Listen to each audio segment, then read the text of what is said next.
그러면 시 소장의 시그널 시작하겠습니다. 벤자민 투자연구소 신일섭 소장 나오셨습니다. 어서 오십시오. 네, 안녕하세요. 네, 오늘은 하이브를 준비하셨는데 얼마 전에 LA 공연, 어마어마한 공연을 마치고 온 BTS입니다. 얼마 전에 또 그리고 주식을 매도했더군요. 네, 좀 안타깝게 지금 오미크론 변이가 걸렸기 때문에 당분간 활동 못할 것 같긴 한데요. 어쨌든 BTS 멤버 3명이 10월부터 11월 초까지 하이브 주식 99억 4,983만 원어치를 팔았습니다. 자, 이거를 팔았다고 해서 뭐 시장이 흔들린다 뭐 얘기가 나왔는데, 이것은 그만큼의 대가를 받았다고 그냥 생각을 하시면 되겠죠. 네. 그 고생을 하면서 방탄소년단 굉장히 그 뜨기 전까지 저기 강남구청 근처인가 거기 언덕 부분에 있었거든요. 거기 올라가기도 힘든 데 있었는데, 거기에 거기 돌담 같은 데 옆에 그 앞에 돌뼈닥에 막 그 외국인들이 와가지고, 외국인 팬들이 한국 와가지고 네. 거기다 막 글씨 새겨놓고 막 이랬었어요. 그때 당시에 아무도 주목하지 않았을 때. 그럴 때부터 엄청나게 고생을 하고 그 자본주의의 결실로 그걸 가져가는 거죠. 방시혁 대표가 다 주식을 모든 멤버에게 나눠줬었고, 이제 이것을 뭐 사고 파는 것은 본인들의 마음이에요. 나머지 멤버들은 지금 아직 계속 갖고 있고요. 이 그 3명은 뭐 일부 실현을 하던가 아니면 다 실현을 하던가 했는데, 지금 진 씨가 11월 19일 날, 진 씨가 그 약간 키 크고 목 길고 약간 사슴처럼 생기신 분이죠. 네. 그분이 11월 19일 날 하이브 주식 16,000주를 주당 30만 2,688원에 매도하셨습니다. 지금 가격이 35만 8천 원이고 최고가가 11월 1일 날 42만 1,500원까지 찍었었어요. 30만 원대에 판 것은 상장하고 나서 가격대가 34만 7,490원까지 갔었다가 여기서 13만 원까지 빠졌거든요. 그 당시에 이제 하이브가 뭐 다른 엔터테인먼트 3사에 비해서 고평가가 아니냐 하는 그런 논란이 있었어요. 근데 지금에 와서는 하이브가 거기를 이미 다 뛰어넘어 버렸죠. 이제 그 얘기가 없어졌어요. 그러니까 이게 상장이 되고 나서, 다 상장이 됐을 때는 이게 다 불투명한 거예요. 모든 것이.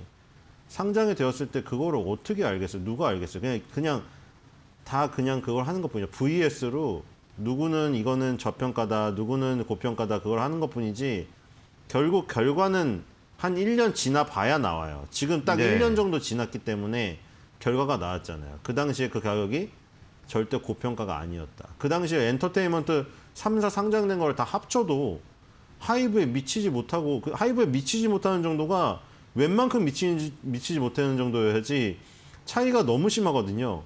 그러니까 뭐 단순히 그게 이제 뭐 엄청나게 크게 보였긴 했어요, 사실은.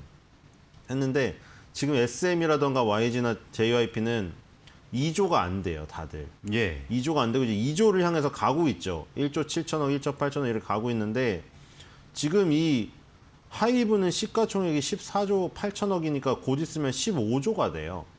그러니까 그거 세 개를 다 합쳐봐야 최고치 맥시멈으로 잡아도 5조 5천억에서 6조밖에 되지가 않으니까 이게 하이브의 절반밖에 되지가 않거든요. 지금도. 그러네요. 예. 지금 SM이 무섭게 치고 올라왔음에도 불구하고 시가총액이 아직도 안 돼. 왜냐면 하이브도 꾸준히 올랐거든요. 그래서 이제 그거를 보고 어떻게 아무리 방탄소년단이 세도 세 개를 합친 거에 2배가 될 수 있냐. 근데 지금은 그 얘기가 없어졌어요. 지금은 당연히 2배 정도 돼야겠다. 왜냐면 사명을 변경한 게 그냥 이름만 중간에 바꾼 게 아니라 사명을 변경했는데 그에 막 걸맞는 것들을 그동안 보여줬거든요. 근데 이제 어느 정도 궤도에 올랐다고 지금 판단을 했겠죠. 진 씨도 그렇고. 진 씨는 30만 2,688원에 매도를 하셨는데, 제이홉 씨는 더 잘 팔았어요. 이거를 뭐 서로 상의를 하진 않았겠죠. 이틀 후에 팔았는데 이틀 후에 더 올랐어요, 주가가. 11월 22일 날 팔았는데 5,601주를 팔았는데 주당 33만 2,063원에 팔았어요. 제이홉이 진 씨가 형일 텐데요. 형일 거예요. 진 형보다 더 많이 팔았다고 자랑했겠죠. 진 형 나 3만 원 더 받고 팔았는데 약올르지? 이랬을 것 같아요. 네. 총 매도 금액은 진 씨가 48억 4,301억 원이에요. 엄청나죠. 그리고 제이홉 씨는 18억 5,988억 원이에요. 제이홉 씨가 훨씬 높은 가격에 매도를 했지만 총 금액은 진 씨가 더 많이 팔았습니다. 지금 이거를 가지고 뭐 하나 이거 주식 하나 매도해가지고 48억을 벌었는데 어쩌네.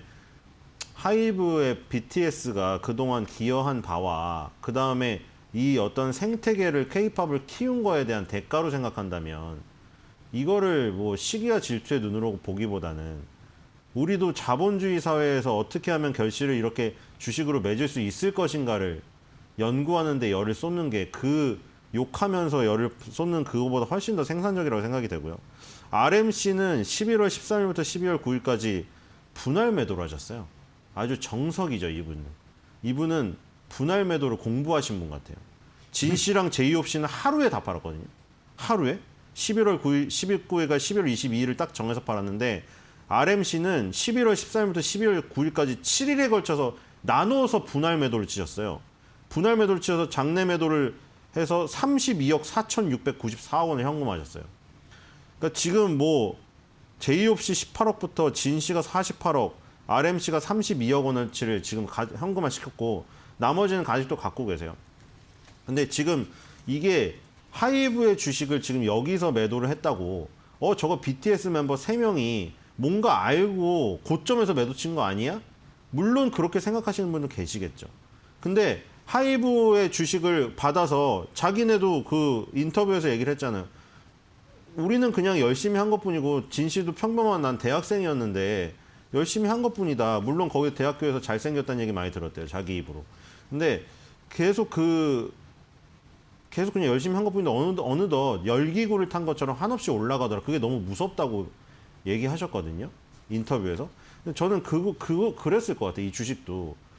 그냥 주식을 난 받은 것 뿐인데 열심히 한 결과로 받은 것 뿐인데 어느덧 뭐 계좌를 봤을 거 아니야. 뭐 모바일 MTS로 보든 HTS로 보든 봤을 거 아니에요. 근데 막 무섭게 오르는 거죠. 이게 주가가. 그러니까 그 열기구에 뜬 인기랑 똑같이 생각이 됐을 것 같아요. 어느 정도 주식도. 주식을 약간 모르더라도 주식이 계속 가치가 너무 올라가니까 금액이 너무 크잖아요. 이 수십억 대여가지고. 그래서 일부 차익 실현을 하신 것 같아요.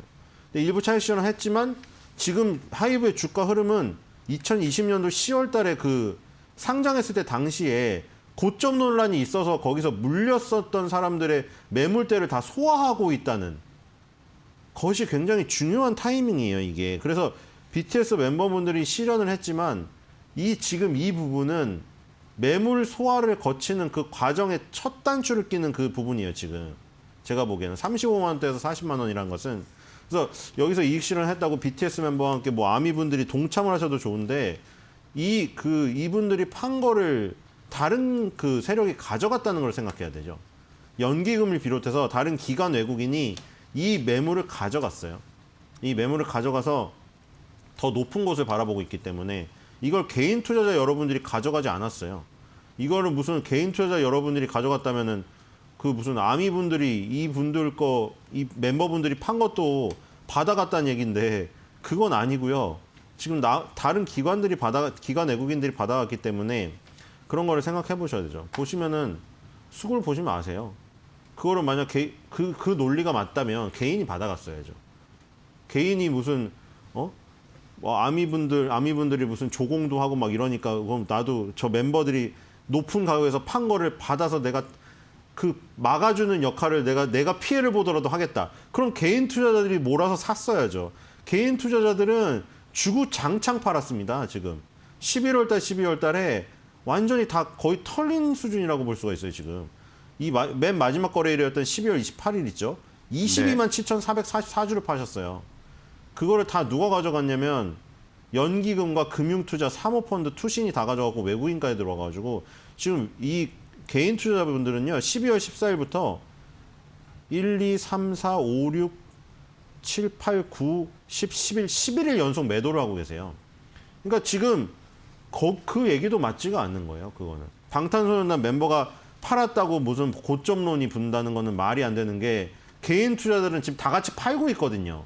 개인 투자들이 뭐 그걸 보고 팔았는지 모르겠는데 그거 판 거를 외국인 기관이 다 쓸어가고 있다는 거죠. 특히 연기금이 집중적으로 매수를 하고 있기 때문에 장기적으로 지금 좋게 보고 있다는 것이고 이렇게 되면 오히려 이 멤버들의 이익 실현한 이 부분이 오히려 새로운 시작의 출발점이 될 수가 있다. 그렇기 때문에 멤버들이 주식을 판 거는 고점을 다투는 그 이슈로 삼을 게 아니라 자본주의 사회에서 노력을 했을 때 얼마나 자본주의의 대가가 굉장히 큰 것인가. 그것을 아셔야 됩니다. 노동의 대가가 자본주의의 대가로 이전이 됐을 때 얼마나 큰 가치가 있는 것인가. 그거를 아셨으면 좋겠습니다. 네, 그런 논란이 이제 좀 잦아든 것 같더라고요. 자, 그리고 LA 공연이 아주 성공적이었죠. 네. 물론 이건 좀 예상이 됐긴 했는데 네. 돌아올 때 뭐 특별한 사실 증상은 없죠. 건강한 성인들이니까. 근데 지금 3분이 걸리셨어요. 3분이 지금 저기 코로나에 걸리셔가지고 2주간 자가격리를 아마 하셔야 될 것 같은데 어차피 근데 휴가였어요. 어차피. 지금 위버스콘이라고 지난해에도 열렸고 이번 연도에도 지금 열리거든요. 31일 날 열려요. 코엑스인가? 킨텍스인가에서 열려요. 그리고 저 라이브 스트리밍으로 쏠 건데 문제는 위버스콘에 어차피 참여 안 했어요. BTS는 이게 공연이 워낙 힘들잖아요. LA 공연이란 게 열을 정말 다해야 되고 2시간 연속으로 지금 노래를 불러야 되는 상황이기 때문에 너무 힘들어요. 그래서 연말 휴가를 어차피 받았어요. 위버스콘에 원래 참여를 안 하는 것이어서 어차피 뭐 잘 됐어요. 그리고 2주간 푹 쉬다 오시면 될 것 같고. 근데 이 위버스콘에 대해서도 또 저기 비판적인 얘기가 또 있더라고요. 기사가. 그러니까 뭐 예전에 SM이나 이런 거 보면은 연말에 크리스마스 뭐 캐롤이다 해서 SM 가족 총출동해서 H.O.T 뭐부터 해서 SES부터 다 같이 볼 수 있는 그 광경을 볼 수 있었잖아요, 우리가. 네. 그 당시 유튜브가 없던 그 시절에도. 근데 위버스콘이 이제 위버스 안에 이제 모아놓고 하는 건데 그걸 공격하는 사람들은 그 전에 공격하던 그 논리랑 똑같은 것 같아. 저기 뭐가 있느냐 이거죠. BTS 하나밖에 없다. BTS 군대 가면 끝이다. 그 논리인 거예요. 그 다음에 이제 소스뮤직인데 플레디스를 들여와서 수혈을 했을 때도 그래서 그 논리였던 거예요. SM 같은 순수 혈통이 아니라는 거죠. 그 논리거든요. SM은 순수 혈통으로 SM의 가족들이 총출동해서 정말 패밀리의 느낌이 났는데 얘는 용병이라는 거죠. 용병이란 거죠. 그 논리인데 그거는 제가 보기에는 하이브를 약간 비판을 하고 싶어서 만든 것 같아요. 왜냐하면 그렇게 따지면 한 지붕 두 가족, 한 지붕 세 가족으로 혈연 관계가 아니더라도 위버스나 하이브라는 그 플랫폼 안에서 같이 가치를 공유하고 그러면 가족보다도 더한 가족으로 만약에 탄생이 된다고 하면은 그것도 무시할 것인가. 지금 위버스 아래 모인 그 여러 가지 뭐 BTS밖에 없고 무슨 걸그룹이 없고 이런 것들 있잖아요. 다 들여왔고 그 다음에 거기도 갔죠. 해외로 나가가지고 또 지금 저스틴 비버 회사를 사왔잖아요. 네. 그럼 이제 저스틴 비버랑 만약에 BTS의 시너지를 내면은 그게 혈연 관계나 가족이 아니더라도 훨씬 더 클 수 있는 거잖아요. 국제적으로. 근데 굳이 그걸 순수 혈통이 아니라고 한다면 그럼 SM의 약간 그 팬 같아요. 제가 보기에는. SM의 팬 같은데 어쨌든 방탄소년단은 지금 LA에서 콘서트가 4번 열렸거든요. 4개를 하고 왔어요. 4개를. 4개를 하고 왔는데 지금 거기 현지 기자분이 그 앞에서 인터뷰도 했는데 물론 전부 이제 마스크를 끼고 오셨죠. 근데 좌석 간 거리 두기가 없었어요. 이번에는. 네. 우리는 콘서트가 다 취소됐거든요. 예를 들어 지금 올림픽 공원에서 열리기로 했었던 가장 큰 그 장민호 씨 콘서트가 다 취소됐어요. 근데 그 콘서트 취소되기 바로 전에도 사회적 좌석 거리 두기라고 하나씩 뛰어 앉았었어요. 그러니까 다 들어갈 수가 없었는데 여기 LA는 좌석 간 거리 두기가 없었어요. 그래서 완전히 올로 들어가서 풀로 들어가서 지금 LA 소파이 스타디움에서 했는데 4차례 공연했는데 여기 입장료 수익만 334억 원을 올렸어요. 네. 그리고 굉장하네요. 네. 그리고 이 4번의 현장 공연에서 판매된 표는 21만 3,752장이에요. 요거 수익이 곱하기 해서 394억 원인 거고 그리고 유튜브 시어터에서 실시간 공연 라이브로 뿌리는 플레이인 LA가 있고 그리고 마지막 공연을 또 온라인 라이브 스트리밍으로 해서 요것도 판 게 있는데 요거에서 판 거는 현장표보다 더 많아요. 현장표로 판매한 게 아까 21만 3,752장인데 이 유튜브 실시간 공연 라이브로 쏜 게 81만 3,141장이에요. 그래서 수익이 730억 원입니다. 이게 두 개를 합치면 400억 원에다가 730억 원이니까 1,130억 원이에요. 예. 그러니까 지금 엄청난 파괴력을 보여준 거죠. 지금 이게 만약에 오프라인 공연이 제대로 지금 이런 오미크론 변이니 이런 거 없이 제대로 계속 1년 연중 내내 이게 열린다. 만약에 미주 유럽 투어로 열린다. 그럼 이건 정말 가공할 만한 지금 상황이 벌어지기 때문에 LA 공연이 그걸 대표적으로 보여줬다. 그리고 소파이 스타디움이 그 미식축구 경기장으로 쓰이는 가장 큰 경기장이었잖아요. 그게 지금 꽉 찰 정도로 지금 큰 부분이고 한 좌석에 1,000만 원짜리 나왔죠. 1,000만 원짜리. 그러니까 이런 거를 봤을 때 오프라인으로 갔을 때의 위력을 보여줬습니다. 그리고 여기서도 보시다시피 오프라인이 막혀 있을 때 온라인의 위력도 보여준 거고요. 유튜브로 오프라인이 닫혀 있을 때도 음반 판매라든가 온라인 이것만으로도 버텨냈거든요. 그걸 버텨낸 게 여기도 나오죠. 라이브 스트리밍에서 판 게 81만 3,141장이니까 오프라인 공연의 4배를 판 거예요. 그러니까 지금 온라인에서도 워낙에 강하기 때문에 오프라인에 뭐 변이가 일어나고 이래도 이걸 막을 수는 없다는 거죠. 이 아미들의 열망을 막을 수는 없어요. 그래서 LA 공연이 성공적이었고 앞으로 위드 코로나 시대가 온다면 공연이 더 본격적으로 된다면 여기서 폭발적으로 오프라인 수익이 들어오기 때문에 앞으로 기대해 볼 만한 부분이 훨씬 더 많다고 생각이 됩니다. 네. 네 번의 공연에 1,100억 원 정말 상상하기도 힘든 수치인데요. 자, 그리고 NFT가 최근에 상당히 큰 이슈 아니었습니까? 이 NFT가 엔터테인먼트하고 결합이 되면 상당한 파괴력이 예상이 되는데요. 네. 자, 하이브는 워낙에 풍문도 많아요. 네. 그것 때문에.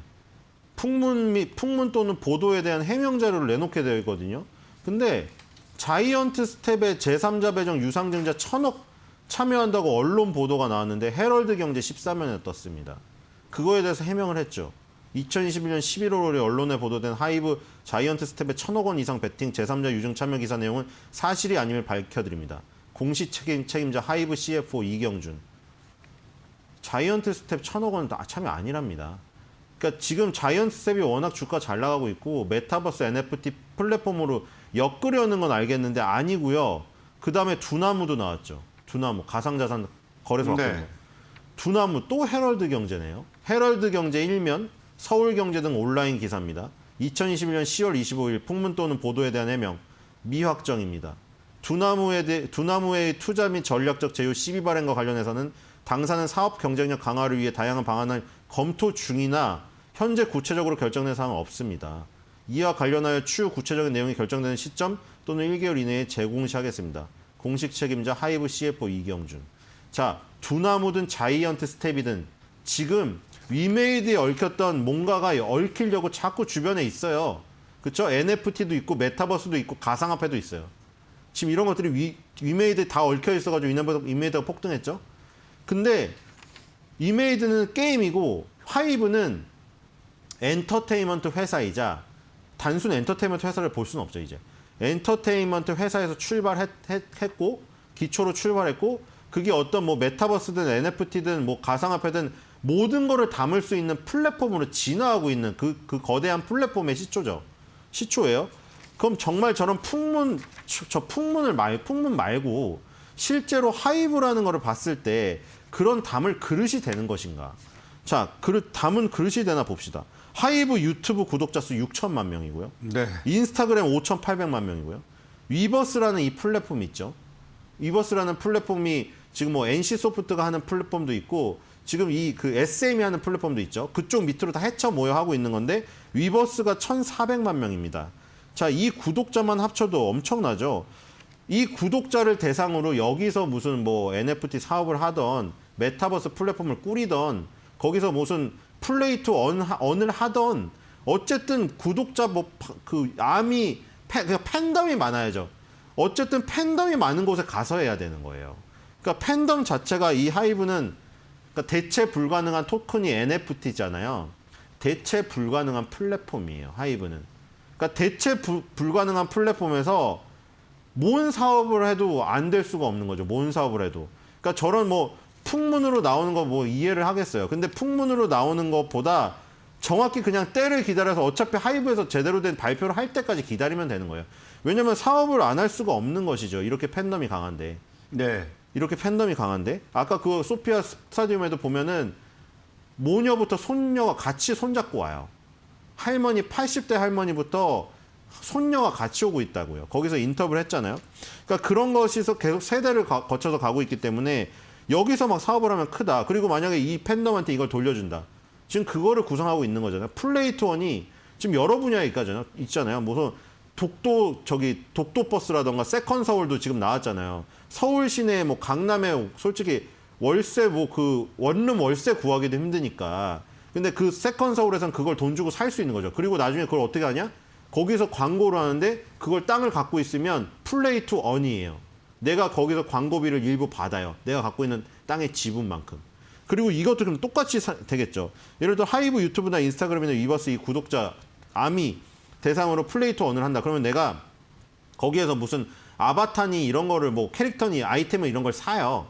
그럼 그 아이템을 나중에 그 가상 메타버스 플랫폼에서 판매를 해서 내가 수익으로 바꾼 거예요. 수익으로 바꿔서 나중에 또 가상화폐를 현금화한다던가. 이 플레이 투 원 서비스를 하려고 해도 어쨌든 팬덤이 많아야 돼요. 근데 이 엄청난 팬덤이 있기 때문에 여기서 뭐 플레이 투 원 서비스를 하고 메타버스 플랫폼을 꾸리고 뭐 이러면은 폭발적이겠죠. 지금. 그러니까 지금 하이브가 할 수 있는 이 사업이 무궁무진합니다. 요즘에 유행하는 것들 다 갖다 붙일 수 있어요. 네. 그 기술이 중요한 게 아니에요. 결국 제일 중요한 거는 팬덤의 숫자와 파괴력이죠. 팬덤의 숫자와 파괴력은 세계 최강이라고 할 수가 있기 때문에 여기에 어떤 사업을 얹어도 안 될 수가 없고 이 멤버들한테 만약에 아까 멤버들은 이미 하이브 주식을 받아갖고 자본주의 가치를 누렸잖아요. 여기 지금 이 팬덤을 하고 있는 팬분들에게도 플레이 투 언을 아까 말한 대로 돌려주는 그게 있다면 이제 윈인이 되는 거죠. 윈인이. 얼마만큼 돌려주고 어떤 방식으로 돌려주고 그거는 이제 하이브가 결정한 문제인데 요즘에 뭐 독도버스나 세컨서울이나 다른 뭐 위메이드가 하는 미르포에서 게임에서 보듯이 그런 방식을 어떤 취한다고 하면은 돌려받는 것이 꽤 클 거예요. 특히 팬심이 강하신 분이면 강하신 분일수록. 그럼 이제 예. 역조공을 당하시게 되겠죠. 그동안 조공으로 열심히 선물도 바치시고 선물도 주시고 크리스마스 뭐 그 선물도 주시고 했을 텐데 플레이 투 언으로 이제 역조공을 받게 되실 거예요. 예, 알겠습니다. 오늘은 하이브에 대해서 분석을 해봤습니다. 온라인 스트리밍에서 잠시 문제가 있었습니다. 여러분의 양해를 좀 부탁드리겠습니다. 자, 그럼 오늘 말씀은 여기까지 듣겠습니다. 고맙습니다.